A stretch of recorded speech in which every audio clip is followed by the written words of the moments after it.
I am done with the lack of commitment, the messing around. To me, it's usually when it gets hazy that I have to start applying this, because your brain wants that hit again. It wants to know that they haven't found someone else, that they're not that busy, and that there's still that opportunity for you to get back with them.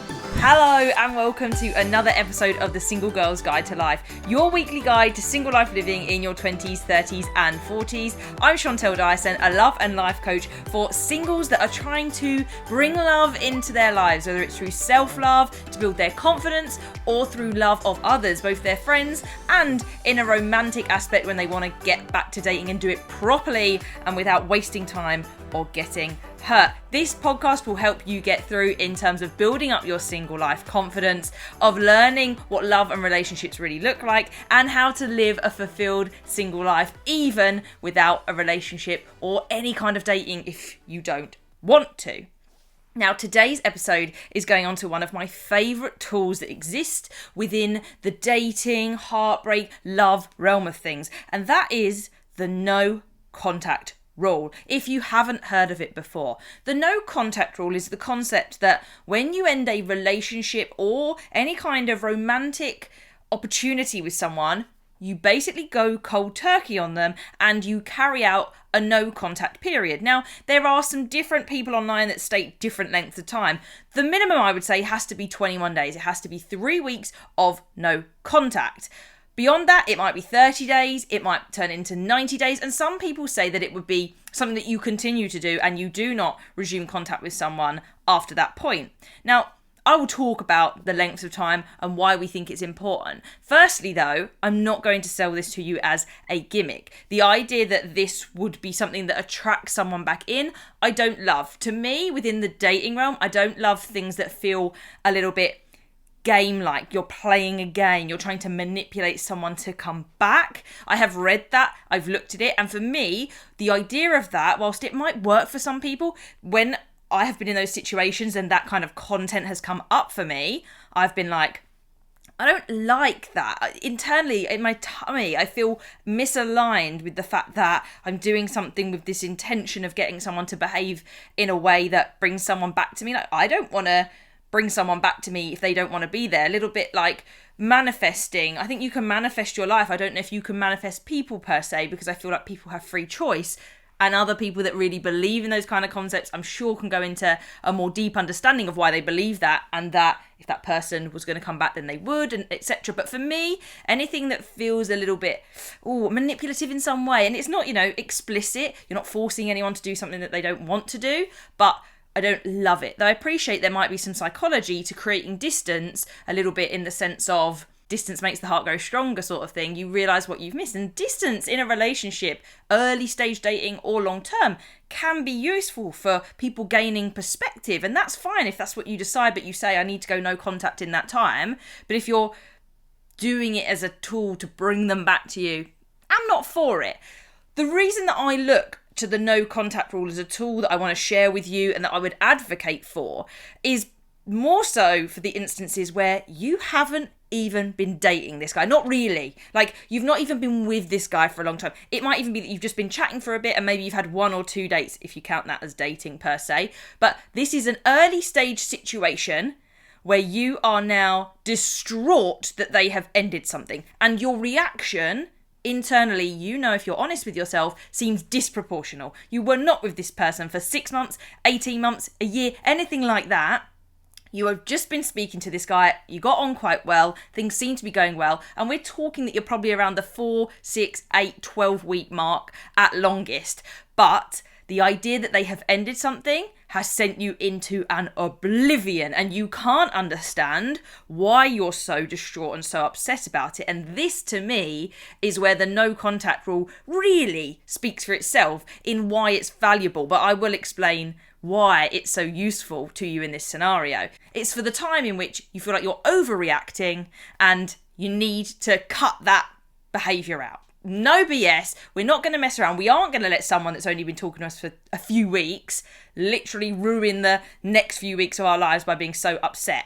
Now, you are entitled to be upset, but one of the ways that you can cope with that is because the situation is uncontrollable, i.e., They're not coming back. They're not changing their minds. They've told you, look, I just don't really get that vibe. I think we're on different pages. And you were really hopeful. Maybe it was the first date or date that got to like 2 or 3 dates for a long time. And so you started to think optimistically. You started to run with that idea. This is where the no contact rule will help overcome all of those really giddy feelings you've had because of all the hormones that are coming up in your body. You've had a few dopamine hits that have come in. Essentially, you're a little bit like an addict. You're an addict of love, and we have to cut that. And one of the most effective ways to that is going to be going cold turkey on it, and that's where the no contact rule is basically the same thing.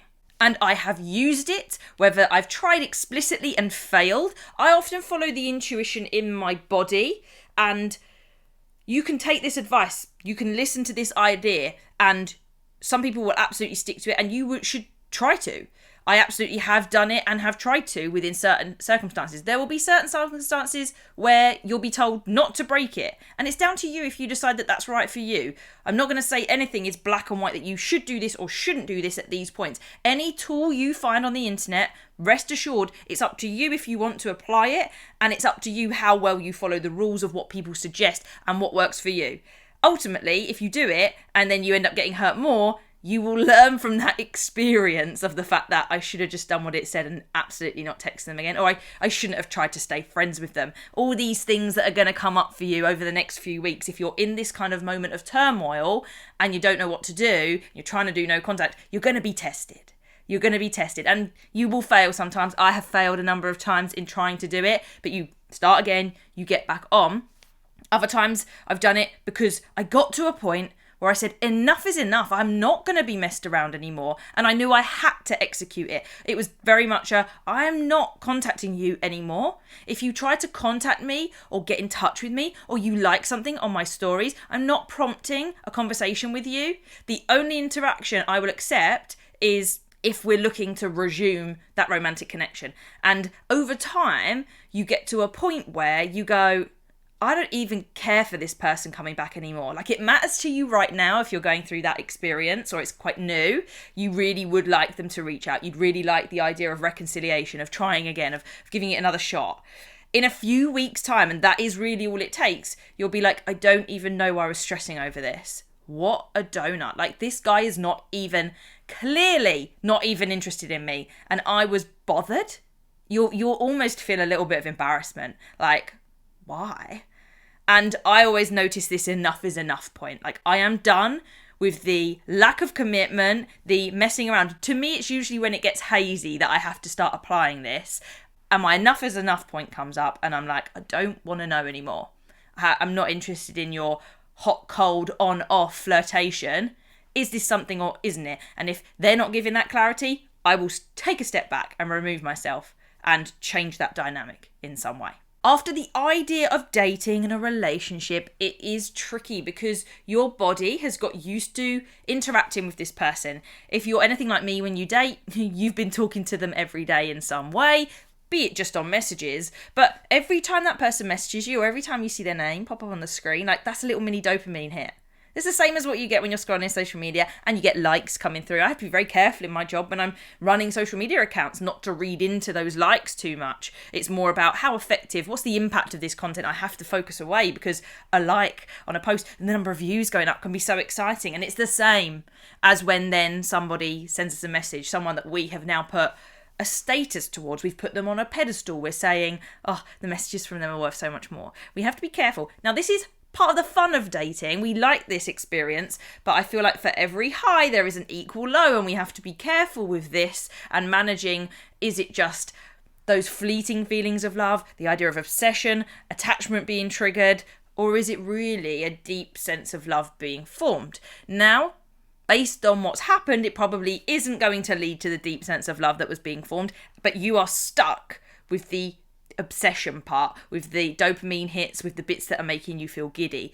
So the challenge then is of committing to the 21 days minimum for no contact rule, but then the challenges that you're going to face within that, because you are going to be tempted to reach out to this guy. You're going to be tempted to check in. You're going to want to find out what they're up to. You're going to want to know because your brain wants that hit again. It wants to know that they haven't found someone else, that they're not that busy, that they're not seeing somebody else, that they're not in a relationship with someone else, that there wasn't anybody else on the scene, and that there's still that opportunity for you to get back with them. But the minute you start to check on them, then you're starting to revolve down. You are getting that dopamine hit in another way. So it's worth being aware of that. Now, if you ended it, you might start second guessing your decision. Most of the time, this is when you're on the receiving end, but it's useful to know that if you have initiated this ending, that you've said no thanks, that you're very clear with them, to be fair to them. It's useful in any relationship to have clear boundaries. And when you say, look, this is over, it's useful to just wrap it up with, I was looking for someone to be a romantic partner with, and I'm just not finding it's you. You were lovely to meet and chat for this time, but I think we need to leave it there. And on the reverse side, and this is where it's useful for you to understand, like, you might go, oh, but can we stay friends? And guilty of that one 100 times over. And sometimes I think it can work. There have been times where I felt that there could be a success for friendship. Sometimes that has worked and sometimes it hasn't, based on the other person's level of interest. But it comes back to this blurriness you have to be careful of. What does it mean to be friends? And then if you're really trying to break somebody else's pattern of having that dopamine hit, then you've got to end it for their sake, to not be the nice guy, unfortunately. So on the receiving end, you will want to try and stay friends with that guy. But that's not doing you justice, because that is leaving you in this state of limbo. You will read into the things that he says to you and you'll go, oh, but like, did he mean something by that? Maybe he wants to go out. And when he potentially, innocently suggests going out on a friend date, you read into it as a date. Oh, no, we're not going to do stuff like that. This is where we have to be careful in this next period of moving into the no contact period. And these are the challenges that you're going to face. Now, if it's a longer term relationship that's ended, this no contact rule can still work, and I would still say it should apply. You might be able to resume a friendship later, but this is all for like the initial instance of the heartbreak that comes, whether it is short or long, but that shock to the system of the worry, the fear, everything that's coming up for you, and you're like, oh my God, what am I going to do with my life? Now, for those that have experienced a slightly longer experience, and even then on a short term, you might have imaginarily done this, but you start to romanticize the past, or for those in short terms, it was romanticizing the future. But romanticizing the past, you're looking at all the best bits. You're overlooking some of the things that were going wrong. And it's very hard when someone's ended it with you, or even if you've ended it, to just see all the good bits. It's what makes you potentially second guess. It makes you reconsider. And it's worth looking at that and evaluating that. But to reach out to them when you're feeling that way, oh, that's a dangerous place to be in. So being careful of and how to get through that is what I'm going to go on to next.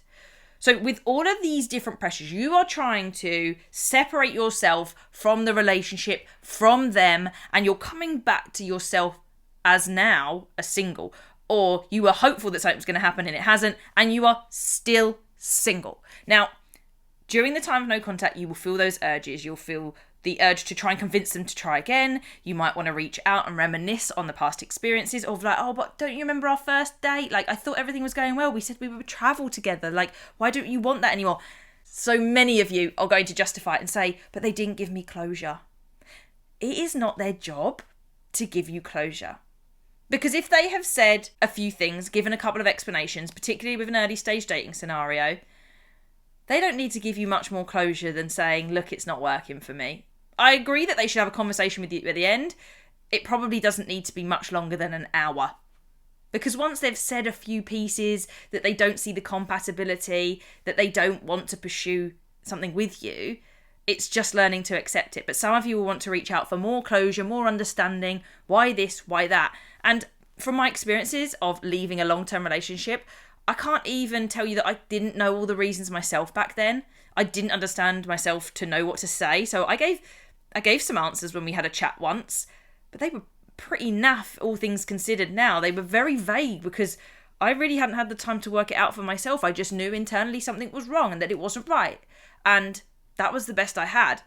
Is that going to give you closure? And also sometimes we use this idea of closure because we just want to delay it. We feel like if we get more answers, we'll feel less and we'll feel okay with it more. And it just leaves you in this state of not really accepting what they've said. And we need to move past that. So when you're first starting that no contact rule, you need to cut off all contact. And I mean all contact. If they are prone to messaging you, then you need to not message them back. And it would be fair to communicate that to them. To say, look, I know we said about staying friends, but at the moment, I'm still going through the experience of now not dating you or not the idea of being with you anymore, and I need space.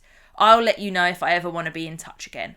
You don't tell them you're doing a 3-week no contact period. You're not telling them that you'll necessarily get in touch with them very soon. You're potentially saying you could be friends in the future if you really want to, but that's it. At the next stage, you need to then get rid of them on all social media platforms. Now, some people would go as far as to blocking someone on their phone. This is entirely a personal choice. This comes down to the fact that, are they going to contact you? And if so, are you going to be able to stand your ground? But the other side of it is, can you prevent yourself from messaging them? So once I've hit my point and I felt like I've got the clarity from the initial conversations that I've had, generally speaking, I'm not one to reach out. Once I really see the imbalance of energy, I'm done. And I'm trying to think now if I've really reached out to anyone. In the kind of mini limbo stage where you're kind of working out or feeling like someone might still be interested, like you want to give people the benefit of the doubt, right? You want to give them one message. I'll message, and that doesn't bother me too much. Once I've made my decision as to what I expect and the behaviour that I'm looking to get from someone, after that, there's no way. I've got plenty of numbers on my phone, all with the word Hinge, Bumble, etc. at the end of them, and I don't feel the need to contact them. I only think 1 or 2 are blocked just because of some behaviour, whether it was odd, creepy, or something that made me feel uncomfortable, that they're blocked. But otherwise, no, I don't worry too much. Social media, I don't even let people have my social media during dating. Like, it's very rare. There are 2 occasions I can think of where people were on my social media. One was very random, and that's because they had found me, and I was like, if you really want. But the minute they then sort of realised that we weren't really compatible, they very much wanted a family and wanted children soon, and I was like, if I do, it's not now. I removed them from my social media. To me, my social media is precious. That is the behind the scenes of my life. That is how you get to see parts of my life without me having to tell you about it. And I don't mean my public social media. Couldn't care less about what people see on that. That's different.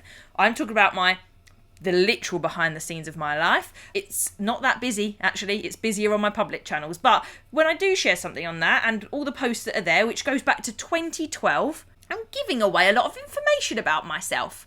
So I don't feel like people need to be on there initially during dating. And as I say, I've only got to a stage with 2 people, now 3 actually, now I think about it, that have been able to have access to my Instagram. The other person was someone that I was dating. It wasn't that long, but we had said we were kind of more exclusively looking at things, or at least committed to one another. And then thirdly, it's the one person that I'm seeing now. Otherwise, it takes me a while. I'm not interested in your social media. I don't want them to be interested in mine. But sometimes that's how people move. When they move from the dating app, they move to social media. In this instance, though, you need to get rid of them. If they're there, get rid of them. Because what are you going to spend your time doing during this no contact period? Looking through their stories, scrolling through their posts, tracking who that they've got on their following or followers list to see if there's any potential people that were coming in that they might be dating.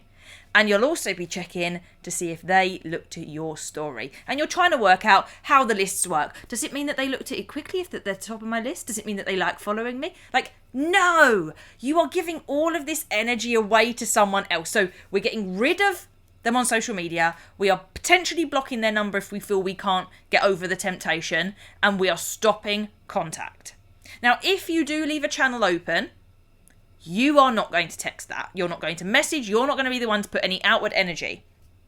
If they text you, then it is down to you to hold the boundary. You are only interested in this person if they want a romantic connection with you. Side note, if you work with them, a little bit different if they're in a wider social circle and they genuinely have a reason to message you about organising something, not just a general catch up, like a purposeful, intentional reason to message that isn't going to go beyond what it's about, and the same for work for that reason as well, that's fine. That you just have to live with that scenario. But if this person literally only came into your life pretty much because you were dating, no reason to talk. No reason to say, hey, how you doing? Hey, I'm doing good, thanks. Are you interested in resuming a relationship? I know it doesn't have to be as blunt as that, but you need to get to that topic within the first message. You re-establish that boundary and you say, you will need to be a little bit bold with it. You can be friendly. Hey, I'm doing great, thanks. I take it that you've thought about us getting back together or dating again, whichever word makes sense, and that's why you've reached out. Question mark. Just getting to the point and not beating around the bush will give you no uncertainty. You're not going to then message back, go, yeah, I'm great, thanks, how are you? And they say, yeah, I've been doing this, what have you been up to at the weekend? And you reply and you have this full-on conversation thinking that they're trying to build up to maybe asking you something again, and then nothing happens. You want to get to the point, to the clarity of expectation of what you know you can accept in terms of this conversation. Because in the first 3 weeks to 4 weeks, 5 weeks, you are not trying to be friends with them. You are just trying to establish no contact with them.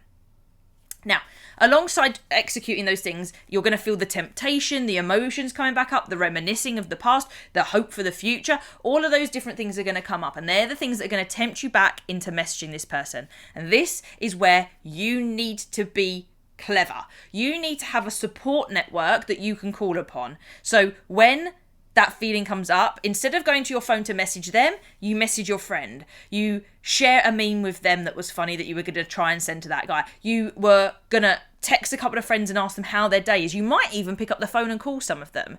Instead of trying to connect with someone that has demonstrated that they don't have an interest in connecting with you in the way that you wanted, you're going to use this opportunity to connect with people that are already in your life, have proven to be there for a little while, that are good friends of yours, that you now have a little bit more time and attention of deepening the relationship with.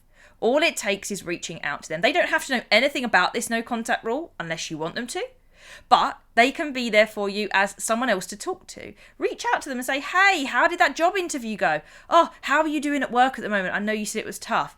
Oh, how did the house move go? Oh, how did the decorating go? I'm trying to think of all the topics that I might send one of my friends there about what's going on. And try and be specific as opposed to, hey, how's it going? Very general. Hopefully you have some idea what's going on in your friends' lives. Suggest meeting up. But in some way you need to keep yourself active and busy when you are feeling the urge. Now, you're feeling the urge because you want the dopamine hit of attention, of getting a response, and that hope coming back.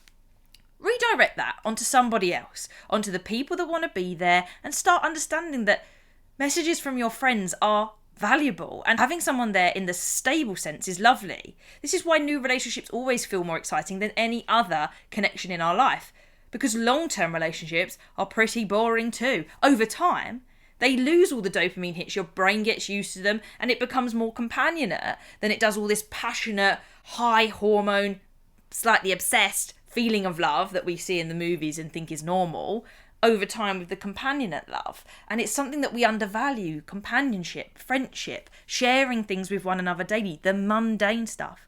So do that with your friends, do that with your family, and also make sure you don't have too much time that's open. Nothing worse for a single person with a whole Saturday or Sunday without any plans. Whether they're plans with others or plans on your own, keep yourself busy. Maybe it is a full tidy up of your house. But you have got to have something that's going to mentally distract you and stimulate you and give you something to do other than watching TV and scrolling social media, and all of a sudden you come off the social media app and you're onto WhatsApp and you're typing out a message to them. No, we have got to avoid that as much as possible. Now, one other thing that I really like to do during these sections is to have a 21-day no contact rule habit tracker. And you know what? I'm going to create one for this exact reason so that you can hit the link in the description and grab it. What you do is you have it visually. I've used this wall, hence why I'm literally turning to this wall for those that are watching on YouTube. Turning to the wall, and I've had a little picture there of crossing it off. Honestly, it looks horrendous when you first start because you're like, I don't know if I can get through this. But the mentality that I use is, one, it's there, you get to cross it off and see it happening, which James Clear, Atomic Habits, would love. Habit tracking, absolutely. But the mentality to go with it would be, I've got through one day, I can get through two. And once you get through two, you can do that again, and then you'll be through four. And once you've done four, you've done 8, 16, 32, and you have done 30 days before you even know it. It's all about building it up. It's about having a visual way to track what you're doing. And that way you can see your progress on a daily basis, the cross you feel, that satisfaction that you get as you cross it off. And if you really want to go further, then do tell a friend what you're doing. Have a friend check in on you daily, every other day, to say, you haven't messaged him, have you?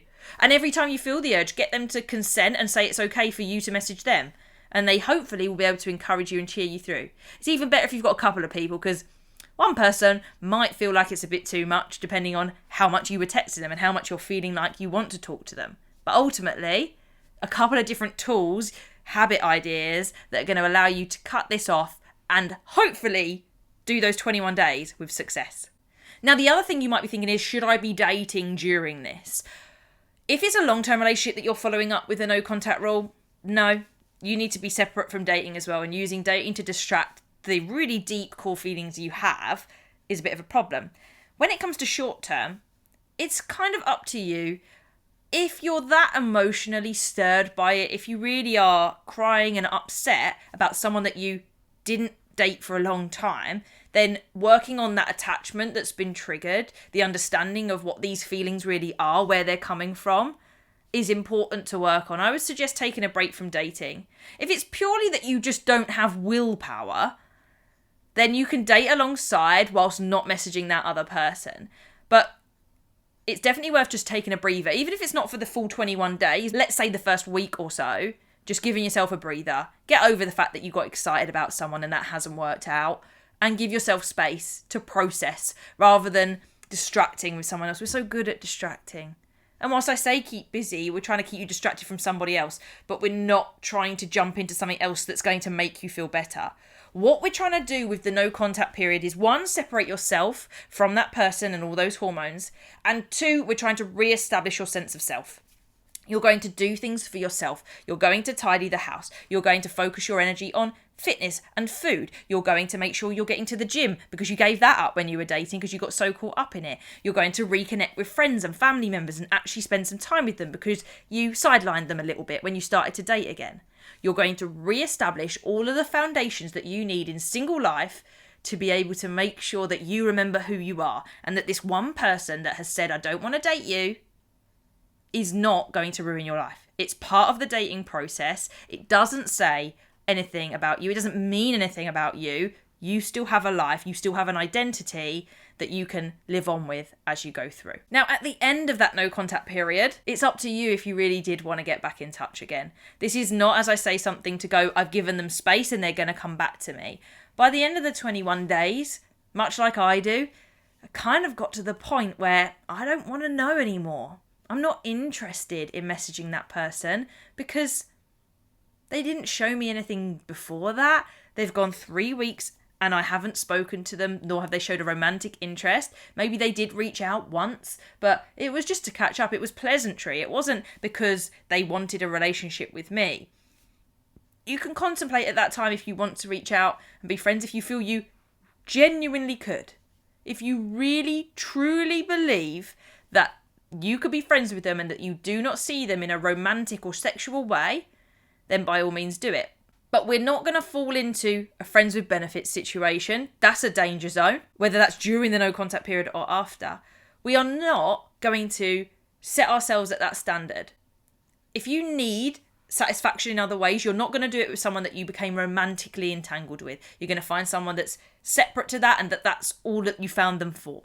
You're not going to risk emotionally entangling yourself with somebody because of that need that you have. You're not going to let someone take advantage of the fact that you really like them romantically, and you're just going to kind of use this friends with benefits ploy to be involved with them still and stay hopeful.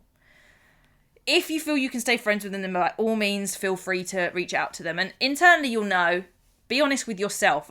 You don't have to be honest with me, you don't have to be honest with anyone else. Be honest with yourself. Have that level of respect for yourself to go, I know deep down that I don't really want a friendship with this person. I'm just hoping that, if we can be friends, it would turn into something else. But that's always a recipe for disaster. If you genuinely can't separate from it, then you're always going to be hoping that something they say or do means something. And the minute that they find somebody else to be with, it will hurt all over again. And you have to go through it. You've done 3 weeks. Stick with it now. Go through, keep establishing your life. And if you haven't been really looking at them on social media because they're not there and you haven't been in touch with them, you've hopefully realised that you don't need them in your life. You're able to do plenty of things. You're getting on. And that person doesn't matter anymore. This is all part of the no BS approach to dating. We do not accept poor offers from guys that just want to get into our beds after they've realised that they don't really want a relationship, but they'd love to stay in touch for the benefits that they get of it. Friends with benefits does not always benefit both parties. So the no contact rule, make sure that you go out there and establish it. But if you want to take that even deeper, then you can download the No BS dating guide so that you can date with confidence. So you don't get yourselves into these situations. So you can practice applying the no contact period when it comes up. If someone is telling us they don't want to be with us, that's it. We're going to apply this and we're not giving them any energy other than if they want to get back with us properly, not in a half-hearted way. Grab the No BS dating guide in the description to learn how you can approach that in your dating life and go out there with success. Let me know if you give the 21-day no contact period a try. See how you get on. Let me know if you do it a little bit longer. Let me know any of the challenges you're facing. I would love to hear how you are getting on with that. It's tough.